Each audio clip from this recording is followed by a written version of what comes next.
Welcome to our channel.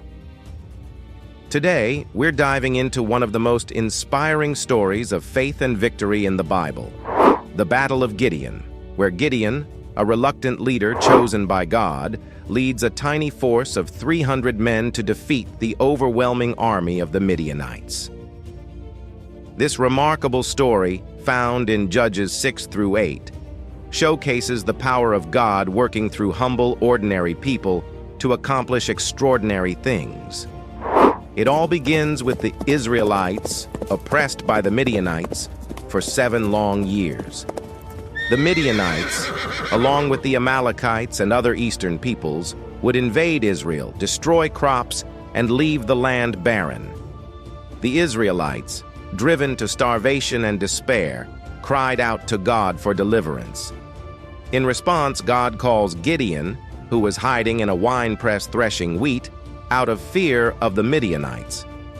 Gideon's first reaction is one of doubt. He questions why God has allowed such suffering and expresses his own feelings of inadequacy, saying, "My clan is the weakest in Manasseh, and I am the least in my family." But God reassures him with the words, "I will be with you, and you will strike down all the Midianites, leaving none alive." Judges 6:16.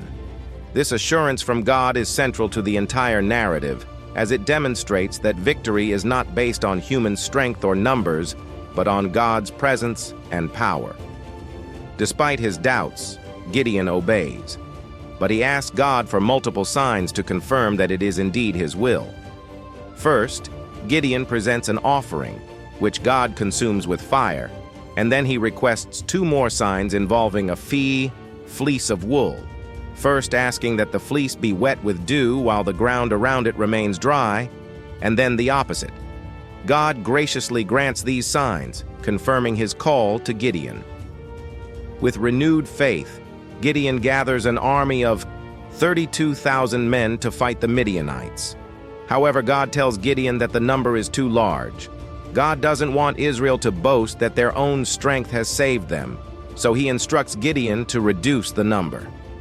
Gideon tells those who are afraid to go home, and 22,000 men leave, leaving him with just 10,000. But God says the army is still too large. He commands Gideon to take the men to the water and watch how they drink. Those who lap the water like dogs are chosen to stay, while those who kneel to drink are sent away. In the end, only 300 men remain. With this small, unlikely force, God prepares to defeat the vast Midianite army, which is described as being like locusts in number, with their camels as numerous as the sand on the seashore. God's plan is not for a conventional battle. He instructs Gideon to arm his men not with swords or shields, but with the trumpets, empty jars, and torches hidden inside the jars. The strategy is both unusual and brilliant, relying entirely on psychological warfare rather than brute force.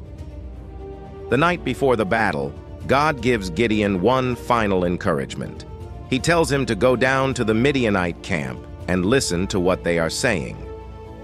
Gideon overhears a Midianite soldier telling his comrade about a dream in which a loaf of barley bread tumbles into the Midianite camp and overturns a tent.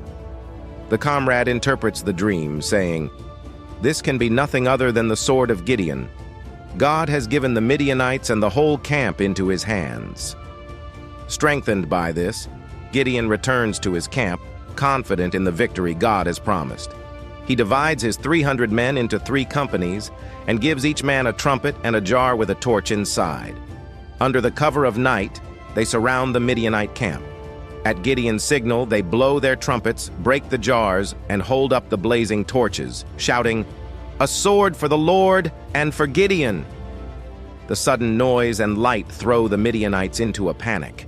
In their confusion, they turn on each other with their swords. The chaos is so complete that the Midianite army is shattered without the Israelites having to engage them in traditional combat. Those who survive flee, and Gideon's men pursue them, calling on the other Israelites to help finish the victory. Gideon and his 300 men are victorious, not because of their might, but because they trusted in God's plan and his promise. This miraculous battle demonstrates that when God is with us, the odds don't matter. What appears impossible from a human perspective is possible with God. Gideon's story doesn't end with the battle. After the victory, the Israelites ask Gideon to rule over them, but he refuses, saying, "The Lord will rule over you." Judges 8:23. However, Gideon does make one misstep after the battle. He asks the people for gold from the plunder and makes an ephod, a priestly garment, which eventually becomes an object of idolatry for the Israelites. Despite this, Gideon's faith and leadership stand as a powerful example of how God can use anyone, no matter how unlikely or uncertain they may feel, to accomplish his purposes. The Battle of Gideon and the defeat of the Midianites is a profound lesson in trusting God. It shows us that God doesn't need large numbers or powerful resources to bring about victory.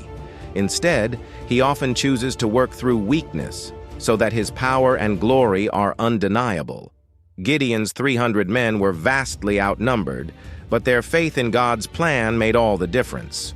This story also reminds us that God calls people who may not feel qualified, who may be filled with doubt or fear, but he equips them with what they need and promises to be with them. The key to Gideon's success was not his military prowess, but his obedience to God and reliance on divine guidance. As we reflect on this story, we are reminded that in our own lives, we too may face overwhelming odds, situations where we feel outnumbered or inadequate. But like Gideon, we are called to trust in God's promises and to step out in faith, knowing that God's strength is made perfect in our weakness.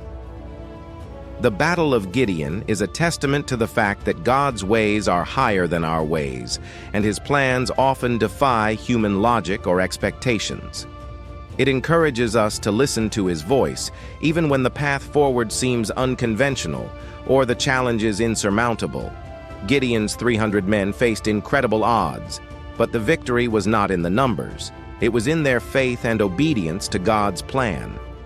Even though Gideon initially felt unqualified, God used him as a vessel for his power, a theme that resonates throughout the Bible. This pattern of God working through unexpected people and situations shows us how he continually chooses to reveal his strength through human weakness. Gideon's story highlights the significance of humility, faith, and reliance on God. While the world values power, numbers, and influence, God often works through the opposite: small numbers, weakness, and those who may seem unqualified. This narrative serves as a reminder that God doesn't operate by human standards. He isn't constrained by our limitations, and he doesn't need us to have all the answers or the perfect strategy. Instead, he asks for our trust, our willingness to step out in faith, and our obedience to his call. Gideon's transformation from a fearful, doubtful man to a confident leader in God's plan illustrates the journey that many of us experience in our walk with faith. Often, we may feel overwhelmed by our circumstances, wondering why God has chosen us or how we can possibly overcome the obstacles in our path. Like Gideon, we may ask for signs, seeking reassurance that God is with us. And just as he did with Gideon, God is patient and understanding, providing the encouragement we need to step into our calling. The image of Gideon's 300 men surrounding the Midianite camp with their trumpets, jars, and torches is a powerful metaphor for the way God calls us to approach our own battles. It's not always with the tools or methods we expect, but with the weapons of faith, prayer, and obedience. In our own lives, we may face battles that seem insurmountable, whether they're personal challenges, spiritual struggles, or external pressures. But the lesson of Gideon is clear. When God is with us, no force can stand against us.